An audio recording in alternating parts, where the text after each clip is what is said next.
त्रिदलं त्रिगुणाकारं त्रिनेत्रं च त्रिधायुधं त्रिजन्म पापसंहारम् एकबिल्वं शिवार्पणम् त्रिशाकै बिल्वपत्रैश्च अच्छिदै कोमलैः शुभै तव पूजां करिष्यामि एकबिल्वं शिवार्पणम् कोटिकन्या महादानं तिलपर्वतकोटयः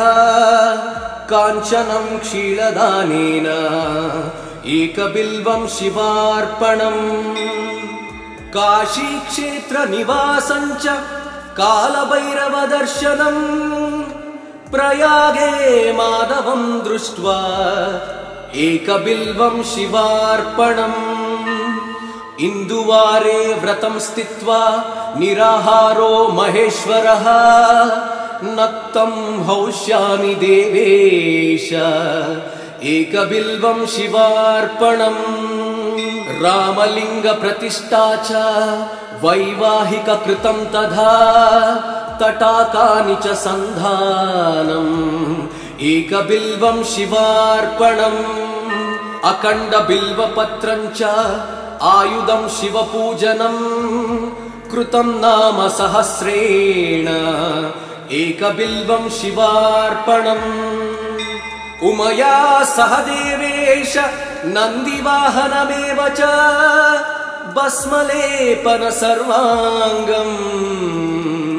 एकबिल्वं शिवार्पणम् सालग्रामेण विप्राणां तटाकं दशकूपयो यज्ञकोटिसहस्रश्च एकबिल्वं शिवार्पणम् दन्तिकोटिसहस्रेषु अश्वमेधशतक्रतौ कोटिकन्या महादानम् एकबिल्वं शिवार्पणम् बिल्वाणां दर्शनं पुण्यं स्पर्शनं पापनाशनम् अघोरपापसंहारम् एकबिल्वं शिवार्पणम् सहस्रवेदपाठेषु ब्रह्मस्थापनमुच्यते अनेकव्रतकोटीनाम् एकबिल्वं शिवार्पणम् अन्नदानसहस्रेषु सहस्रोपनयनं तथा अनेकजन्म पापानि एकबिल्वं शिवार्पणम् बिल्वाष्टकमिदं पुण्यं यः पठेत् शिवसन्निधौ शिवलोकमवाप्नोति एकबिल्वं शिवार्पणम्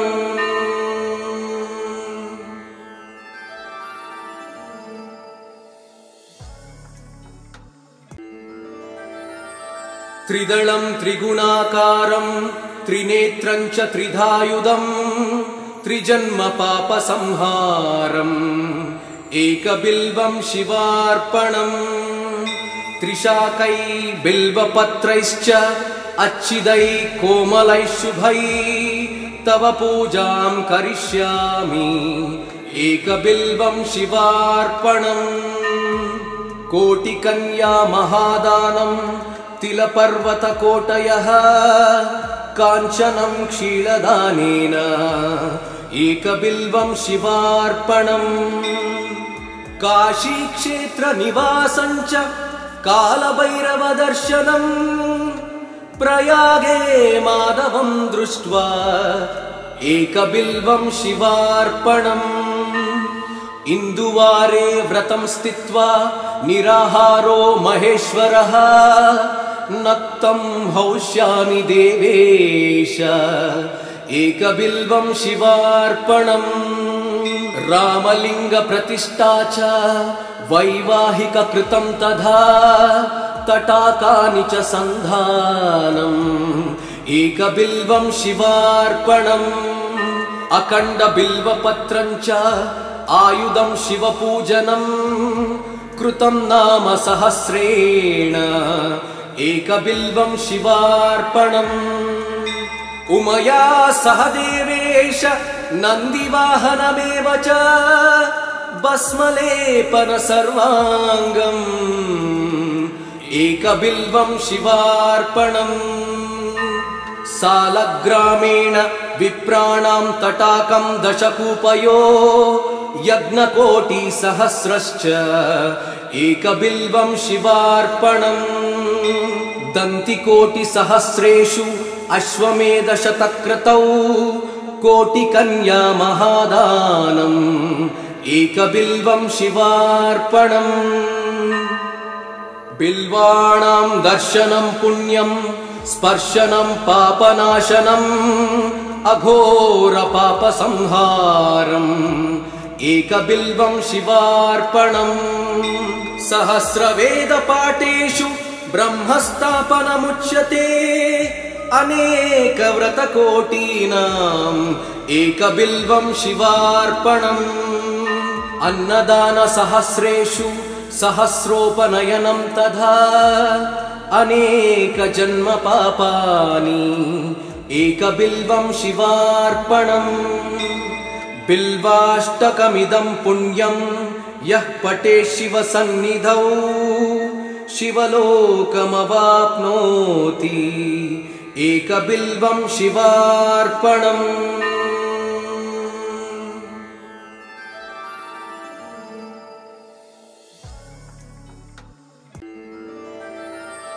त्रिदलं त्रिगुणाकारं त्रिनेत्रं च त्रिधायुधं त्रिजन्मपापसंहारम् एकबिल्वं शिवार्पणम् त्रिशाकै बिल्वपत्रैश्च अच्छिदैः कोमलैः शुभैः तव पूजां करिष्यामि एकबिल्वं शिवार्पणम् कोटिकन्या महादानं तिलपर्वतकोटयः काञ्चनं क्षीरदानेन एकबिल्वं शिवार्पणम् काशीक्षेत्रनिवासं च कालभैरवदर्शनम् प्रयागे माधवं दृष्ट्वा एकबिल्वं शिवार्पणम् इन्दुवारे व्रतं स्थित्वा निराहारो महेश्वरः नक्तं हौष्यामि देवेश एकबिल्वं शिवार्पणम् रामलिङ्गप्रतिष्ठा च वैवाहिककृतं तथा तटाकानि च सन्धानम् एकबिल्वं शिवार्पणम् अखण्डबिल्वपत्रं च आयुधं शिवपूजनम् कृतं नाम सहस्रेण एकबिल्वं शिवार्पणम् उमया सह देवेश नन्दिवाहनमेव च भस्मलेपन सर्वाङ्गम् एकबिल्वं शिवार्पणम् सालग्रामेण विप्राणां तटाकं दशकूपयो यज्ञकोटिसहस्रश्च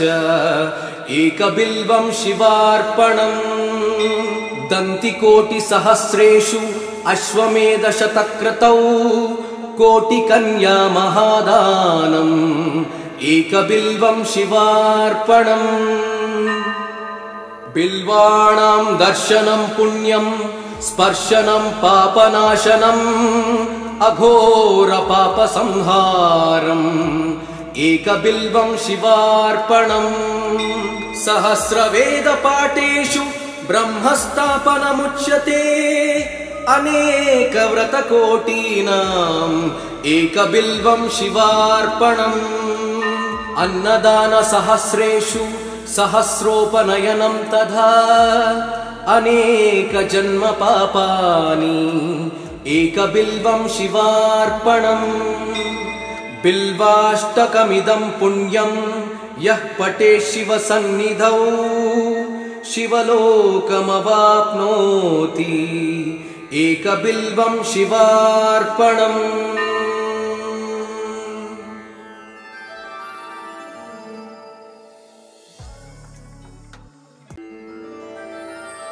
त्रिदलं त्रिगुणाकारं त्रिनेत्रं च त्रिधायुधं त्रिजन्मपापसंहारम् एकबिल्वं शिवार्पणम् त्रिशाकै बिल्वपत्रैश्च अच्छिदै कोमलैः शुभै तव पूजां करिष्यामि एकबिल्वं शिवार्पणम् कोटिकन्या महादानं तिलपर्वतकोटयः काञ्चनं क्षीरदानेन एकबिल्वं शिवार्पणम् काशीक्षेत्रनिवासं च कालभैरवदर्शनम् प्रयागे माधवं दृष्ट्वा एकबिल्वं शिवार्पणम् इन्दुवारे व्रतं स्थित्वा निराहारो महेश्वरः नक्तं हौष्यामि देवेश एकबिल्वं शिवार्पणम् रामलिङ्गप्रतिष्ठा च वैवाहिककृतं तथा तटाकानि च सन्धानम् एकबिल्वं शिवार्पणम् अखण्डबिल्वपत्रं च आयुधं शिवपूजनं कृतं नाम सहस्रेण एकबिल्वं शिवार्पणम् उमया सह देवेश नन्दिवाहनमेव च भस्मलेपन सर्वाङ्गम् एकबिल्वं शिवार्पणम् सालग्रामेण विप्राणां तटाकं दशकूपयो यज्ञकोटिसहस्रश्च एकबिल्वं शिवार्पणम् दन्तिकोटिसहस्रेषु अश्वमेधशतक्रतौ कोटिकन्या महादानम् एकबिल्वं शिवार्पणम् बिल्वाणां दर्शनं पुण्यं स्पर्शनं पापनाशनम् अघोरपापसंहारम् एकबिल्वं शिवार्पणम् सहस्रवेदपाठेषु ब्रह्मस्थापनमुच्यते अनेकव्रतकोटीनाम् एकबिल्वं शिवार्पणम् अन्नदानसहस्रेषु सहस्रोपनयनं तथा अनेकजन्मपापानि एकबिल्वं शिवार्पणम् बिल्वाष्टकमिदं पुण्यं यः पठेत् शिवसन्निधौ शिवलोकमवाप्नोति एकबिल्वं शिवार्पणम्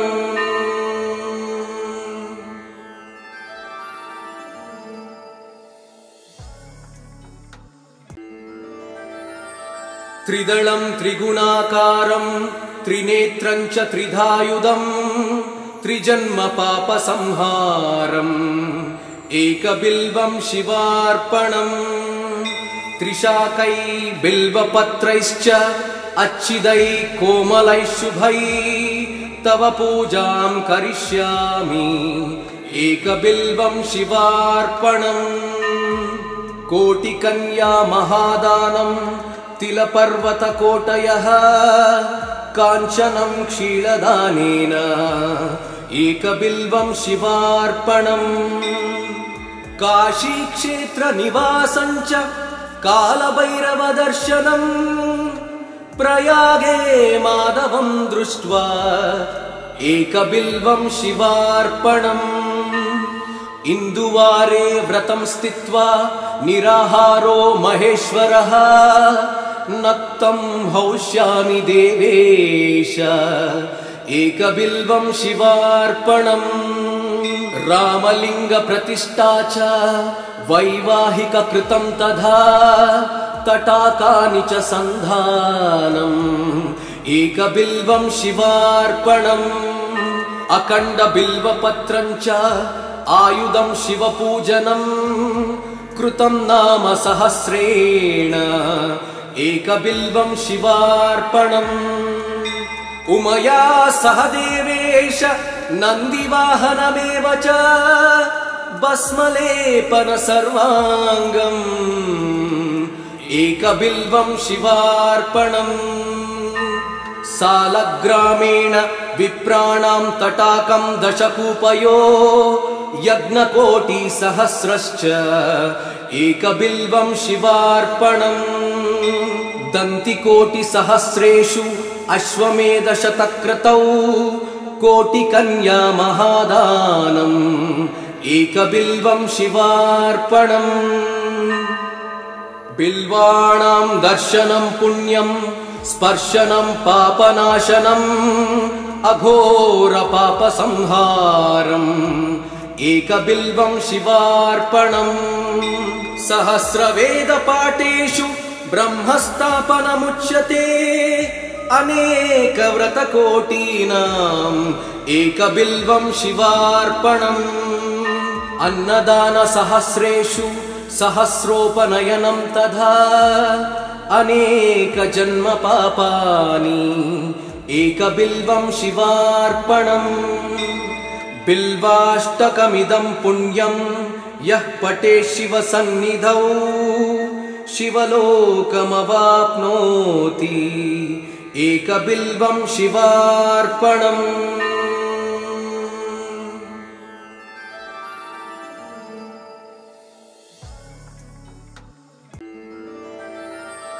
त्रिदलं त्रिगुणाकारं त्रिनेत्रं च त्रिधायुधं त्रिजन्मपापसंहारम् एकबिल्वं शिवार्पणम् त्रिशाकै बिल्वपत्रैश्च अच्छिदै कोमलै शुभै तव पूजां करिष्यामि एकबिल्वं शिवार्पणम् कोटिकन्या महादानं तिलपर्वतकोटयः काञ्चनं क्षीरदानेन एकबिल्वं शिवार्पणम् काशीक्षेत्रनिवासं च कालभैरवदर्शनम् प्रयागे माधवं दृष्ट्वा एकबिल्वं शिवार्पणम् इन्दुवारे व्रतं स्थित्वा निराहारो महेश्वरः नक्तं हौष्यामि देवेश एकबिल्वं शिवार्पणम् रामलिङ्गप्रतिष्ठा च वैवाहिककृतं तथा तटाकानि च सन्धानम्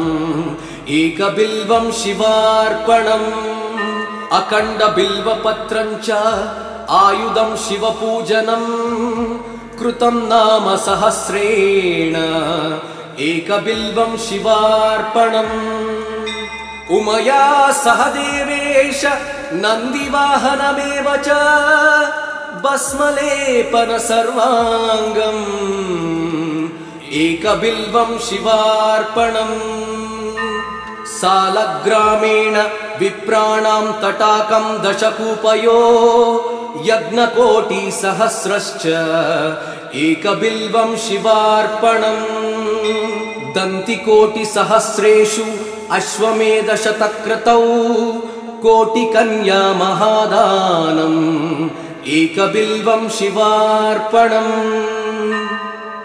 बिल्वाणां दर्शनं पुण्यं स्पर्शनं पापनाशनम् अघोरपापसंहारम् एकबिल्वं शिवार्पणम् सहस्रवेदपाठेषु ब्रह्मस्थापनमुच्यते अनेकव्रतकोटीनाम् एकबिल्वं शिवार्पणम् अन्नदानसहस्रेषु सहस्रोपनयनं तथा अनेकजन्मपापानि एकबिल्वं शिवार्पणम् बिल्वाष्टकमिदं पुण्यं यः पठेत् शिवसन्निधौ शिवलोकमवाप्नोति एकबिल्वं शिवार्पणम्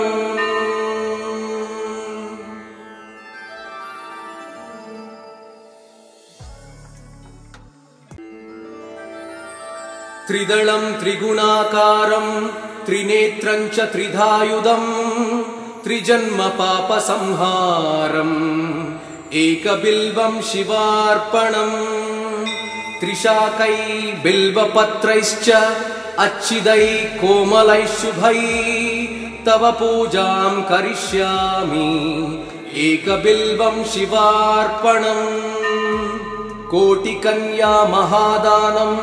तिलपर्वतकोटयः काञ्चनं क्षीरदानेन एकबिल्वं शिवार्पणम् काशीक्षेत्रनिवासं च कालभैरवदर्शनम् प्रयागे माधवं दृष्ट्वा एकबिल्वं शिवार्पणम् इन्दुवारे व्रतं स्थित्वा निराहारो महेश्वरः नक्तं हौष्यामि देवेश एकबिल्वं शिवार्पणम् रामलिङ्गप्रतिष्ठा च वैवाहिककृतं तथा तटाकानि च सन्धानम् एकबिल्वं शिवार्पणम् अखण्डबिल्वपत्रं च आयुधं शिवपूजनं कृतं नाम सहस्रेण एकबिल्वं शिवार्पणम् उमया सह देवेश नन्दिवाहनमेव च भस्मलेपन सर्वाङ्गम् एकबिल्वं शिवार्पणम् सालग्रामेण विप्राणां तटाकं दशकूपयो यज्ञकोटिसहस्रश्च एकबिल्वं शिवार्पणम् दन्तिकोटिसहस्रेषु अश्वमेधशतक्रतौ कोटिकन्या महादानम् एकबिल्वं शिवार्पणम् बिल्वाणां दर्शनं पुण्यं स्पर्शनं पापनाशनम् अघोरपापसंहारम् एकबिल्वं शिवार्पणम् सहस्रवेदपाठेषु ब्रह्मस्थापनमुच्यते अनेकव्रतकोटीनाम् एकबिल्वं शिवार्पणम् अन्नदानसहस्रेषु सहस्रोपनयनं तथा अनेकजन्मपापानि एकबिल्वं शिवार्पणम् बिल्वाष्टकमिदं पुण्यं यः पठेत् शिवसन्निधौ शिवलोकमवाप्नोति एकबिल्वं शिवार्पणम्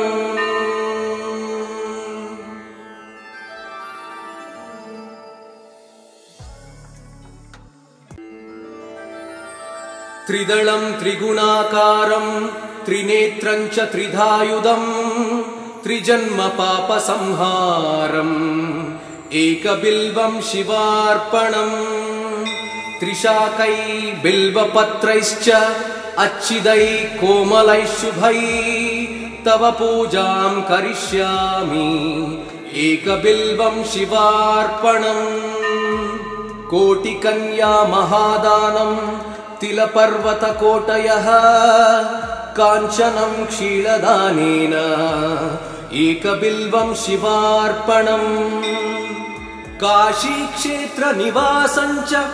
कालभैरवदर्शनम् प्रयागे माधवं दृष्ट्वा एकबिल्वं शिवार्पणम् इन्दुवारे व्रतं स्थित्वा निराहारो महेश्वरः नक्तं हौष्यामि देवेश एकबिल्वं शिवार्पणम्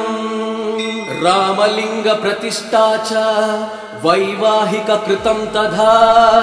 तटाकानि च सन्धानम् एकबिल्वं शिवार्पणम् अखण्डबिल्वपत्रं च आयुधं शिवपूजनं कृतं नाम सहस्रेण एकबिल्वं शिवार्पणम् उमया सह देवेश नन्दिवाहनमेव च भस्मलेपन सर्वाङ्गम् एकबिल्वं शिवार्पणम् सालग्रामेण विप्राणां तटाकं दशकूपयो यज्ञकोटिसहस्रश्च एकबिल्वं शिवार्पणम् दन्तिकोटिसहस्रेषु अश्वमेधशतक्रतौ कोटिकन्या महादानम् एकबिल्वं शिवार्पणम् बिल्वाणां दर्शनं पुण्यं स्पर्शनं पापनाशनम् अघोर पापसंहारम् एकबिल्वं शिवार्पणम् सहस्रवेदपाठेषु ब्रह्मस्थापनमुच्यते अनेकव्रतकोटीनाम् एकबिल्वं शिवार्पणम् अन्नदानसहस्रेषु सहस्रोपनयनं तथा अनेकजन्मपापानि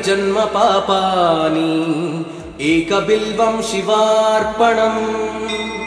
बिल्वाष्टकमिदं पुण्यं यः पठेत् शिवसन्निधौ शिवलोकमवाप्नोति एकबिल्वं शिवार्पणम्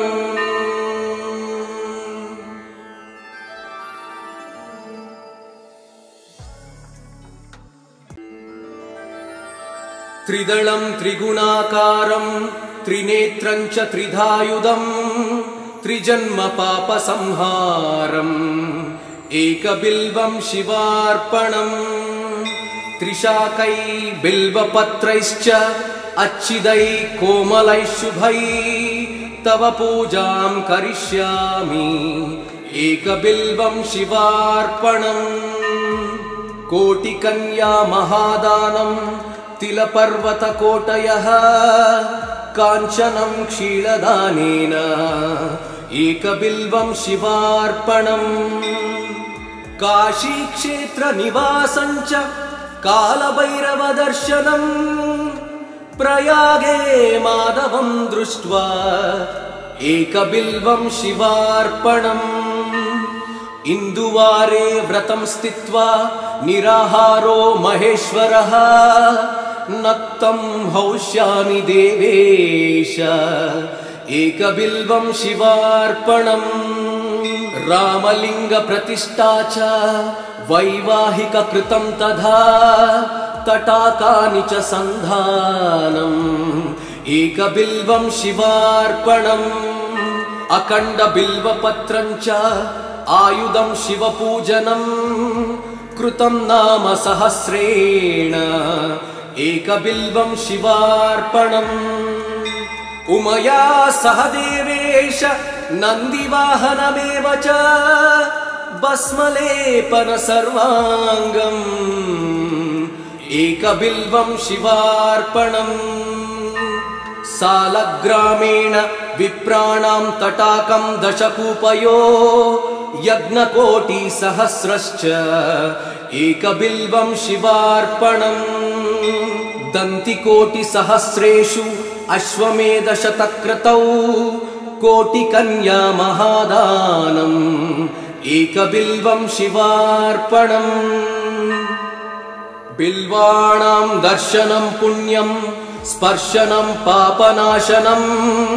अघोर पापसंहारम् एकबिल्वं शिवार्पणम् सहस्रवेदपाठेषु ब्रह्मस्थापनमुच्यते अनेकव्रतकोटीनाम् एकबिल्वं शिवार्पणम् अन्नदानसहस्रेषु सहस्रोपनयनं तथा अनेकजन्मपापानि एकबिल्वं शिवार्पणम् बिल्वाष्टकमिदं पुण्यं यः पठेत् शिवसन्निधौ शिवलोकमवाप्नोति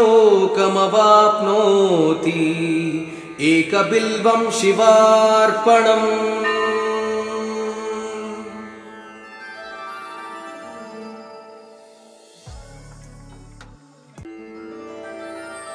त्रिदलं त्रिगुणाकारं